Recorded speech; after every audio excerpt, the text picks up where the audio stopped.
Good evening, everyone. I want to talk to you about kid-on-kid violence. There have been studies done over the years that have shown that during a child's preschool years, violent programs can increase and suggest more aggression.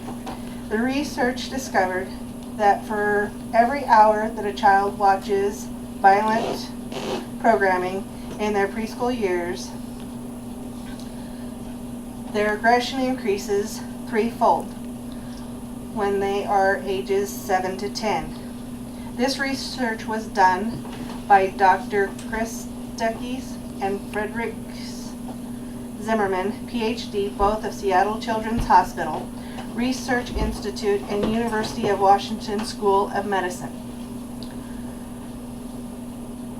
In the study, parents of 184 boys and 146 girls, ages 2 to 5, tracked what their children were watching and reported antisocial behavior in their offspring's later years.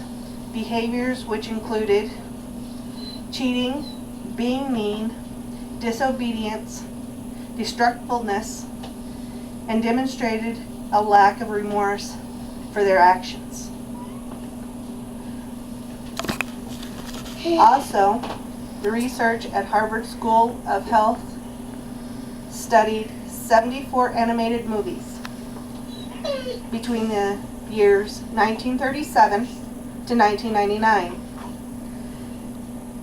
counting and categorizing the acts of violence, the type, the wide variety of weapons used, from Mickey Mouse's broomstick in Fantasia to the swords in Mulan.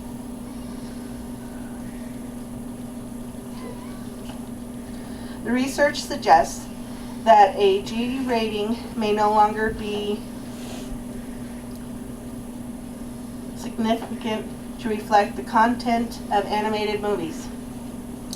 The study highlights the explosions of videos watched among very young children and should spur parents to monitor even the animated movies and cartoons their younger children are watching.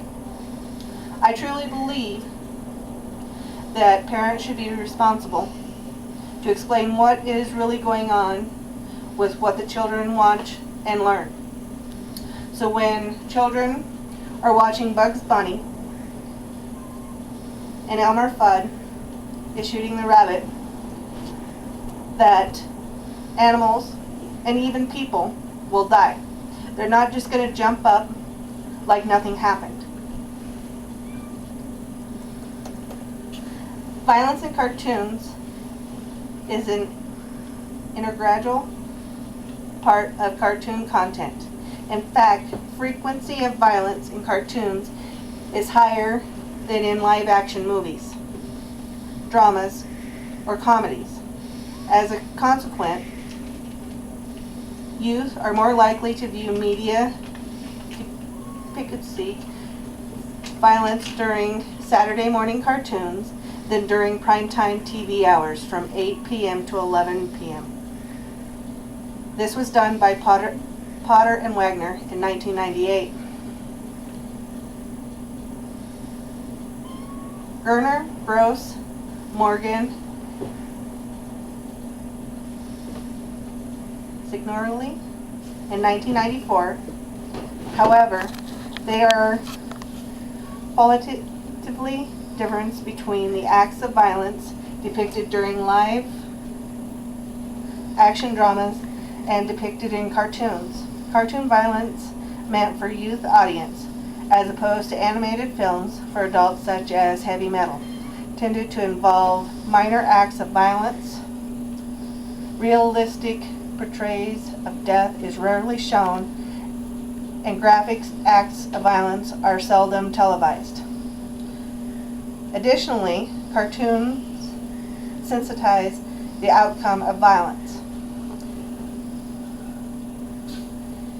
In contrast, live action dramas during prime time regularly involves major acts of violence, rape, murder, and the pain and the suffering of the victims are often highlighted. But they're not highlighted when we're watching cartoons or animation of any kind.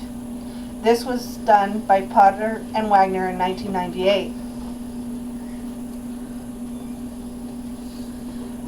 With all the studies that have been done, we also have to look at things from a child's point of view.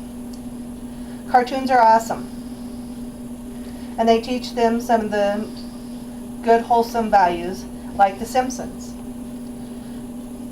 They are the only cartoon on television that go to church every Sunday. In conclusion, I truly believe that the parents' duty and the right to fully examine what their children are watching. I'm not saying to guard your children from the reality of the world, but to believe that it is harmful for children to certain ages to view such things because of the harm it can do to the children's mentality and, in a way, their physical being. So as a child and as a parent, we need to watch the shows that our children are watching. Teach them right from wrong. Take responsibility for our own actions and do what is right for our children. And be right in the eyes of the Lord. Like in Matthew 7:15, beware of false prophets who come to you in sheep's clothing, but inwardly are ravenous wolves. The end.